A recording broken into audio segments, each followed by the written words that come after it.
People TV big exclusive. മദ്യനയത്തിലെ മുഖ്യമന്ത്രി ഉമ്മൻചാണ്ടിയുടെ ഇരട്ടത്താപ്പ് പുറത്ത്. മദ്യവർജനമാണ് കേരളത്തിൽ പ്രായോഗികമെന്ന് ഉമ്മൻചാണ്ടി. മദ്യാസക്തിയുള്ള കേരളത്തിൽ മദ്യം നിരോധിച്ചാൽ വ്യാജ മദ്യം ഒഴുകുമെന്നും ഉമ്മൻചാണ്ടി. മുഖ്യമന്ത്രിയുടെ ഇരട്ടത്താപ്പ് വ്യക്തമാക്കുന്ന വീഡിയോ ഇപ്പോൾ വൈറലാകുന്നു. ഏറ്റവും വലിയ ശത്രുവാണ്. എന്നാ പിന്നെ അത് അങ്ങ് നിരോധിച്ചുകൂടെ എന്ന് വേണേ ചോദിക്കാം. ഗവൺമെന്റിന്റെ നല്ല വരുമാനം കിട്ടുന്ന ഒരു മേഖലയാണ്. അതുകൊണ്ട് അത് നിരോധിക്കാൻ ഗവൺമെന്റ് മടിക്കുന്നു എന്ന് ഒക്കെയാണ്. അതല്ല, ഏറ്റവും കൂടുതൽ മദ്യം ഉപയോഗിക്കുന്ന സംസ്ഥാനം എന്ന് വരെ നമുക്ക് ആക്ഷേപം കിട്ടിയിട്ടുണ്ട്. അങ്ങനെ മദ്യാസക്തി ഉള്ള ഒരു സ്ഥലത്ത് പെട്ടെന്ന് മദ്യം അങ്ങോട്ട് നിരോധിച്ചാൽ വ്യാജ മദ്യത്തിലേക്ക് പോകും. അതുകൊണ്ട് മദ്യവർജനമാണ് നമുക്ക് ആവശ്യം. മദ്യത്തെ എതിർക്കുന്നവരെല്ലാം സംഘടിതമായി പ്രചരണം നടത്തി ആളുകളെ പ്രേരിപ്പിച്ച് അതിൽ നിന്ന് പിന്മാറുന്ന ഒരു സാഹചര്യമാണ് ഉണ്ടാകേണ്ടത്. താൻ മുഖ്യമന്ത്രിയാകുമെന്ന രീതിയിൽ ചില മാധ്യമങ്ങൾ വളച്ചൊടിച്ച വാർത്ത പ്രചരിപ്പിക്കുകയാണെന്ന് VS അച്യുതാനന്ദൻ. ഭാവി മുഖ്യമന്ത്രി ആരെന്ന് പാർട്ടി തീരുമാനിക്കുമെന്നും പറയാത്ത വാക്കുകൾ വായിൽ തിരുകിക്കയറ്റാനുള്ള ചില മാധ്യമങ്ങളുടെ ശ്രമം തെമ്മാടിത്തരമാണെന്നും VS അച്യുതാനന്ദൻ പ്രതികരിച്ചു. ഇതെല്ലാം ശുദ്ധാസംബന്ധമാണ്. ഞാൻ എന്നെ വന്ന് കണ്ട മാധ്യമങ്ങളോട് പറഞ്ഞത് ഭാവി മുഖ്യമന്ത്രിയാകുന്നത് ആരാണ് എന്നുള്ളതിനെ സംബന്ധിച്ച് ഞങ്ങളുടെ പാർട്ടി തീരുമാനിക്കും എന്നാണ്.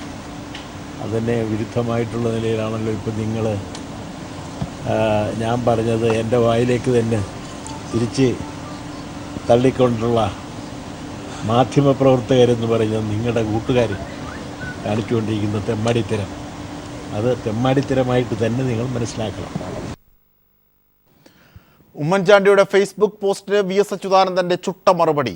ചാരക്കേസിൽ കരുണാകരനെ പുകച്ച് പുറത്തു ചാടിച്ച നീക്കങ്ങൾ പൂർണ്ണമായും മറന്നുപോയ മട്ടിലാണ് ഉമ്മൻചാണ്ടി ഇപ്പോൾ സംസാരിക്കുന്നതെന്ന് VS അച്യുതാനന്ദൻ ഫേസ്ബുക്കിൽ കുറിച്ചു.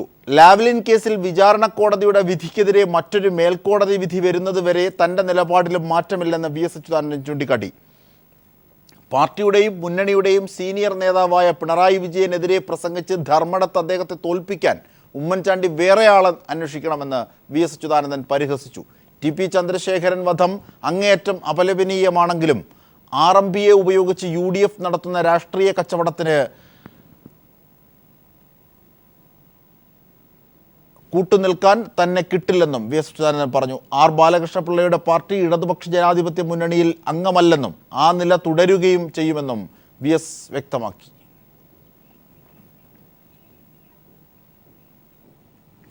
കോഴിക്കോട് DCC പ്രസിഡന്റ് KC അബുവിനെതിരെ വർഗീയ വിദ്വേഷ പ്രസംഗം നടത്തിയതിന് നല്ലളം പോലീസ് കേസെടുത്തു.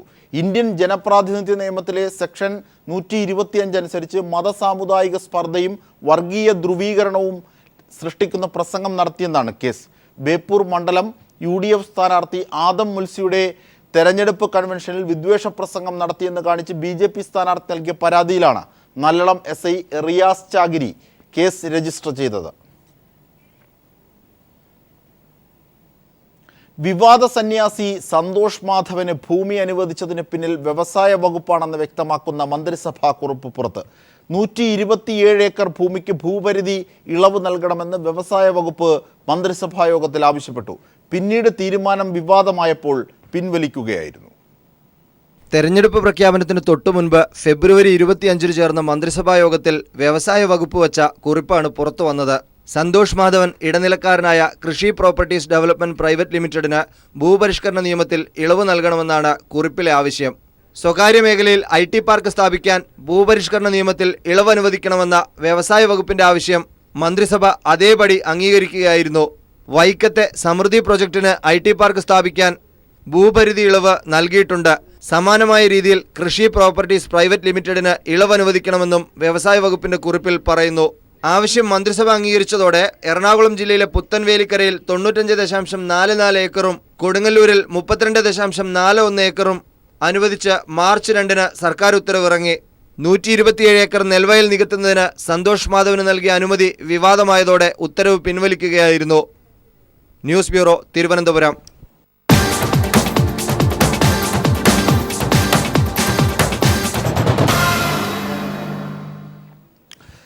നിയമസഭാ തെരഞ്ഞെടുപ്പിന്റെ പ്രാധാന്യം ജനങ്ങളിലേക്ക് എത്തിക്കാനായി വോട്ട് വണ്ടി പ്രയാണം തുടങ്ങി. തെരഞ്ഞെടുപ്പിൽ പോളിംഗ് ശതമാനം ഉയർത്തുക എന്ന ലക്ഷ്യത്തോടെ തെരഞ്ഞെടുപ്പ് കമ്മീഷനാണ് ഈ വാഹന പ്രചരണ യാത്ര നടത്തുന്നത്. വോട്ടിന്റെ കൃത്യത ഉറപ്പാക്കുന്ന വിവാറ്റ് എന്ന പുതിയ സംവിധാനം പരിചയപ്പെടുത്താനും വോട്ട് വണ്ടി അവസരമൊരുക്കും.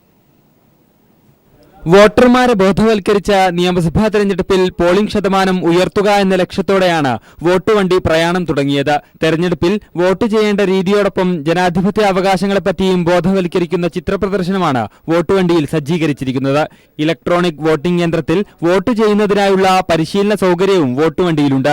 ഈ തെരഞ്ഞെടുപ്പിൽ പുതുതായി നടപ്പാക്കുന്ന വിവിപാറ്റ് സംവിധാനത്തെ പരിചയപ്പെടാനും വോട്ട് വണ്ടി അവസരമൊരുക്കുന്നു. വിവിപാറ്റിലൂടെ തങ്ങൾ ആർക്കാണ് വോട്ട് ചെയ്തതെന്ന് വോട്ടർക്ക് സ്വയം വ്യക്തത വരുത്താം. വോട്ട് രേഖപ്പെടുത്തപ്പെട്ട ചിഹ്നമടങ്ങുന്ന സ്ലിപ്പ് 8 സെക്കൻഡ് നേരത്തേക്ക് വോട്ടർക്ക് കാണാനാകും. നേമം, വട്ടിയൂർക്കാവ്, കൊല്ലം, ആലപ്പുഴ, കോട്ടയം, എറണാകുളം, തൃക്കാക്കര, തൃശൂർ, പാലക്കാട്, മലപ്പുറം, കോഴിക്കോട് നോർത്ത്, കണ്ണൂർ എന്നീ 12 മണ്ഡലങ്ങളിലാണ് ഇത്തവണ വിവിപാറ്റ് സംവിധാനമുണ്ടാവുക. തിരുവനന്തപുരത്ത് മുഖ്യ തെരഞ്ഞെടുപ്പ് ഓഫീസർ E.K. മാജി വോട്ട് വണ്ടി ഫ്ലാഗ് ഓഫ് ചെയ്തു. Increase the voting percentage by sensitizing the voters of Kerala and trying to reach out to each and every voter. തെരഞ്ഞെടുപ്പ് കമ്മീഷനും ഇൻഫർമേഷൻ ആൻഡ് പബ്ലിക് റിലേഷൻ വകുപ്പും സംയുക്തമായാണ് വോട്ട് വണ്ടി സജ്ജീകരിച്ചത്. തിരുവനന്തപുരം, എറണാകുളം, കോഴിക്കോട് മേഖലകൾ കേന്ദ്രീകരിച്ച് 3 വോട്ട് വണ്ടികൾ എല്ലാ ജില്ലകളിലും പര്യടനം നടത്തും. News bureau, Thiruvananthapuram.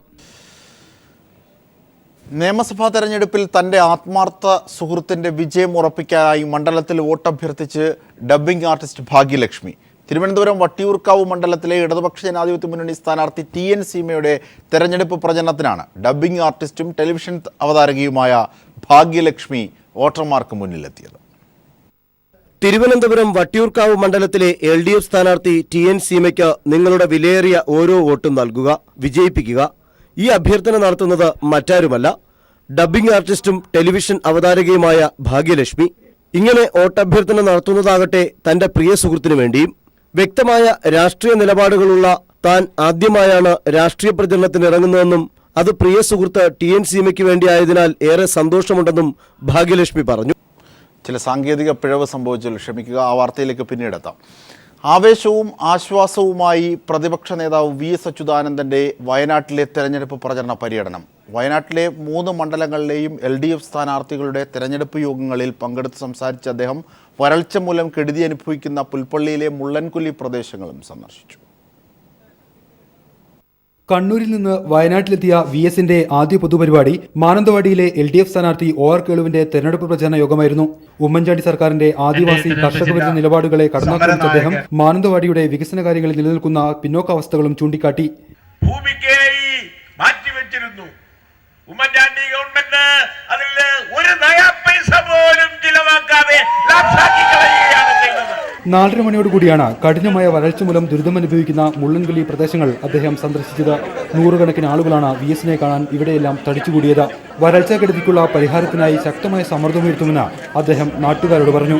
അതുകൊണ്ട് അടിയന്തരമായി ആ നിലയിലുള്ള നടപടികൾ സ്വീകരിക്കണമെന്ന് ഞാൻ അവരോട് പറയുന്ന. ബത്തേരിയിലെ LDF സ്ഥാനാർത്ഥി രുക്മിണി സുബ്രഹ്മണ്യന്റെ തെരഞ്ഞെടുപ്പ് യോഗത്തിൽ ദേശീയ തലത്തിൽ സംഘപരിവാർ സംഘടനകൾ നടത്തുന്ന ദളിത് ന്യൂനപക്ഷ പീഡനങ്ങളെക്കുറിച്ചും ഉമ്മൻചാണ്ടിയുടെയും നരേന്ദ്രമോദിയുടെയും ജനവിരുദ്ധ നിലപാടുകളെക്കുറിച്ചും അദ്ദേഹം സംസാരിച്ചു. ജില്ലയിൽ നിന്നുള്ള മന്ത്രിക്ക് പോലും കർഷകരെയോ ആദിവാസി സമൂഹത്തെയോ സംരക്ഷിക്കാനായില്ലെന്നും അദ്ദേഹം പറഞ്ഞു. കൽപ്പറ്റയിലെ പൊതുയോഗത്തിൽ LDF അധികാരത്തിൽ വന്നാൽ കർഷക സഹകരണ സംഘങ്ങൾ സ്ഥാപിച്ച് കർഷകരെ മുന്നോട്ട് നയിക്കുമെന്ന് അദ്ദേഹം പറഞ്ഞു. കൽപ്പറ്റയിലെ CK ശശീന്ദ്രന്റെ തെരഞ്ഞെടുപ്പ് യോഗത്തിൽ സംസാരിച്ച ശേഷമാണ് ഒരു ദിവസം നീണ്ട ആവേശോജ്വലമായ പ്രചരണ പരിപാടി പൂർത്തിയാക്കി അദ്ദേഹം ചുരമിറങ്ങിയത്. ക്യാമറമാൻ ജിബേഷിനൊപ്പം വയനാട്ടിൽ നിന്നും അനൂപ് KR.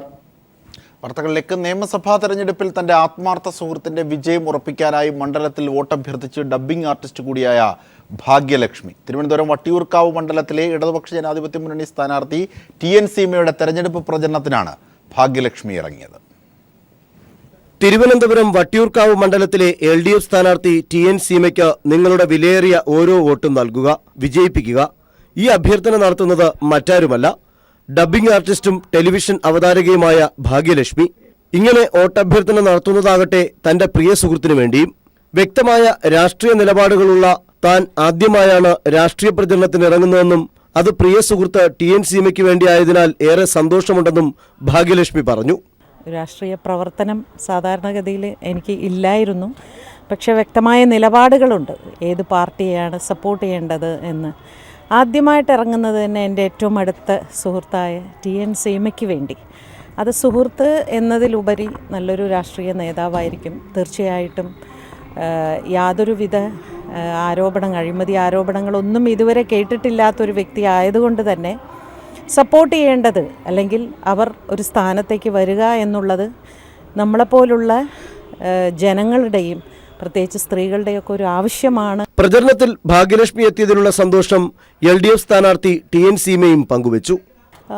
ഞങ്ങൾ ഏതാണ്ട് എല്ലാ പ്രദേശത്തും കഴിയുന്നത്ര സ്ഥലങ്ങളിൽ വീടുകളടക്കം സന്ദർശിക്കാൻ ശ്രമിച്ചുകൊണ്ടിരിക്കുകയാണ്.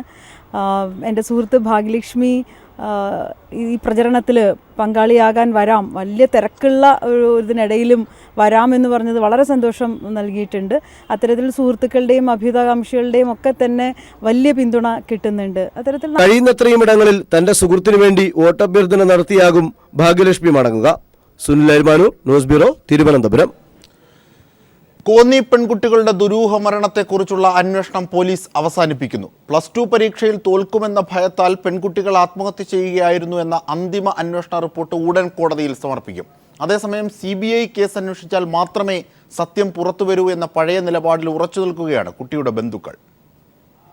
കോന്നി ഗവൺമെന്റ് ഹയർ സെക്കൻഡറി സ്കൂളിലെ വിദ്യാർത്ഥിനികളായിരുന്ന ആതിരയും ആര്യയും രാജിയും ട്രെയിനിൽ നിന്ന് ചാടി ആത്മഹത്യ ചെയ്ത് 9 മാസം പിന്നിടുന്ന ഘട്ടത്തിലാണ് ഇവരുടെ ദുരൂഹ മരണത്തിന് പിന്നിൽ ബാഹ്യശക്തികളുടെ ഇടപെടലില്ലെന്ന് പോലീസ് ഹൈക്കോടതിയിൽ റിപ്പോർട്ട് സമർപ്പിച്ചത്. +2 പരീക്ഷയിൽ തോൽക്കുമെന്ന ഭയത്താൽ ഇവർ വീട് വിട്ടിറങ്ങുകയും ആത്മഹത്യ ചെയ്തുവെന്നുമാണ് report.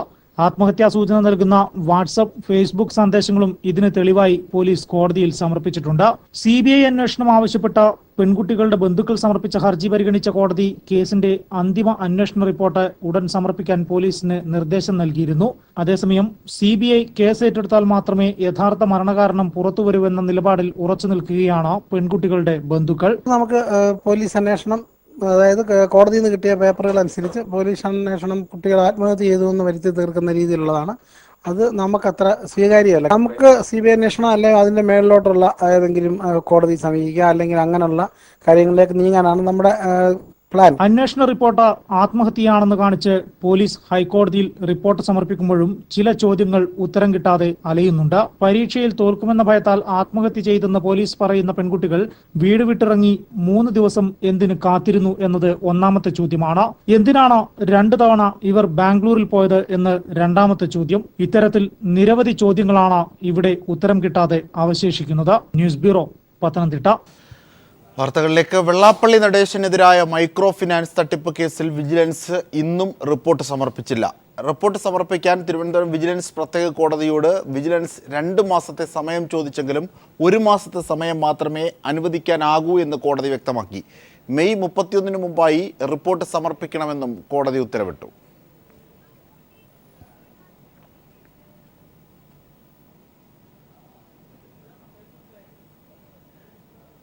Doctor Thomas Isaac MLA Facebook diary എന്ന പുസ്തകത്തിൻ്റെ പ്രകാശനം മമ്മൂട്ടി നിർവഹിക്കും. വൈകിട്ട് 4-ന് ആലപ്പുഴ മണ്ണഞ്ചേരിയിൽ നടക്കുന്ന പ്രകാശന കർമ്മത്തിൽ പ്രൊഫസർ MK സാനു മാസ്റ്റർ മുഖ്യപ്രഭാഷണം നടത്തും. തൻ്റെ ഫേസ്ബുക്ക് പേജിലെ പ്രധാന പോസ്റ്റുകൾ ചേർത്തതാണ് ഫേസ്ബുക്ക് ഡയറി. തൻ്റെ രാഷ്ട്രീയ പ്രവർത്തനത്തിനിടെ ദൈനംദിനം കണ്ട കാഴ്ചകളും അനുഭവങ്ങളുമാണ് ഡോക്ടർ തോമസ് ഐസക് തൻ്റെ ഫേസ്ബുക്ക് ഡയറിയിലൂടെ പരിചയപ്പെടുത്തുന്നത്. കഴിഞ്ഞ 4 വർഷത്തിനിടയിൽ ഫേസ്ബുക്കിൽ എഴുതിയ 5000-ഓളം കുറിപ്പുകളിൽ നിന്നും വിവിധ മേഖലകളെ ഉൾപ്പെടുത്തി തിരഞ്ഞെടുക്കപ്പെട്ട 120 എണ്ണമാണ് പുസ്തകത്തിലുള്ളത്. പുസ്തകത്തിൻ്റെ പ്രകാശനം വൈകിട്ട് 4 മണിക്ക് മണ്ണഞ്ചേരിയിൽ പ്രശസ്ത ചലച്ചിത്രതാരം ഭരത് മമ്മൂട്ടി ഉദ്ഘാടനം ചെയ്യും. കാരണം എന്താ വെച്ച് കഴിഞ്ഞാൽ കേരളത്തിലെ വോട്ടർമാരിൽ ഒരു 20% വരുന്ന യുവജനങ്ങൾ നവമാധ്യമം വായിക്കുന്നുള്ളൂ. അവർ TVയും കാണുന്നില്ല, പത്രം ഒട്ടും വായിക്കുന്നില്ല. അപ്പോൾ അവരിലേക്ക് എങ്ങനെ എത്തിപ്പെടാം? ഒരു സംശയം വേണ്ട, നമ്മൾ നവമാധ്യമങ്ങളിലൂടെ ഇടപെട്ടേ തീരൂ. ഒരു ഡയറി വായിക്കുന്നത് പോലെ ആസ്വാദ്യകരമായാണ് പുസ്തകം തയ്യാറാക്കിയിരിക്കുന്നത്. QR കോഡ് രേഖപ്പെടുത്തി പുറത്തിറങ്ങുന്ന മലയാളത്തിലെ ആദ്യ പുസ്തകമാണിത്. സ്മാർട്ട് ഫോണിൽ ഈ കോഡ് സ്കാൻ ചെയ്ത് കഴിഞ്ഞാൽ ഓരോ ഫേസ്ബുക്ക് പോസ്റ്റും ചിത്രങ്ങളും ലഭ്യമാകും. മണ്ണഞ്ചേരിയിൽ നടക്കുന്ന ചടങ്ങിൽ പ്രൊഫസർ MK സാനു മുഖ്യപ്രഭാഷണം നടത്തും. DC ബുക്സ് MD രവി പുസ്തകം പരിചയപ്പെടുത്തും. നിരവധി പ്രമുഖർ പുസ്തക പ്രകാശന ചടങ്ങിൽ പങ്കെടുക്കും.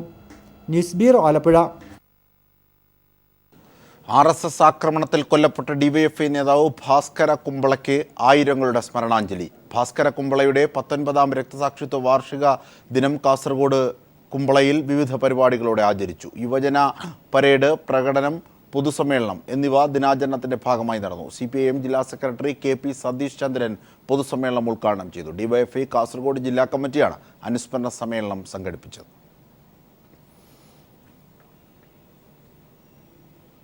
2 മാസം നീണ്ടു നിൽക്കുന്ന അജ്മാൻ വാണിജ്യോത്സവം ആരംഭിച്ചു. അജ്മാൻ സിറ്റി സെന്ററിന് സമീപം വിശാലമായ മൈതാനത്താണ് വാണിജ്യോത്സവം നടക്കുന്നത്. ദുബായ് ബ്യൂറോയുടെ report.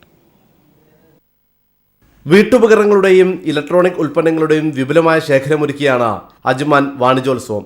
Ajman free zone labour മുൻ ഡയറക്ടർ നാസർ ബിൻ റാഷിദ് വാണിജ്യോത്സവം ഉദ്ഘാടനം ചെയ്തു.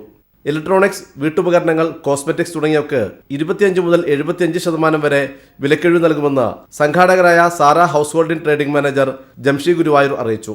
Home appliances, electronics, household, perfumes, garments എല്ലാ പ്രൊഡക്ട്സും വരുന്നുണ്ട്. അതിൽ ഇലക്ട്രോണിക്സിലും ഹോം അപ്ലയൻസിലും ഒക്കെ നല്ല എല്ലാ ബ്രാൻഡ്സിൻ്റെയും നല്ല ക്ലിയറൻസ് സെയിലാണ് ഇവിടെ ഉദ്ദേശിച്ചിട്ടുള്ളത്. AA sons, Almasar, better life, mister light, Kenwood, പാരാജോൺ തുടങ്ങിയവരുടെ ഉൽപ്പന്നങ്ങളാണ് ഇവിടെ വിൽപ്പന നടത്തുന്നതെന്ന് സംഘാടകരിൽ ഒരാളായ ഫിറോസ് ഉസ്മാൻ പറഞ്ഞു.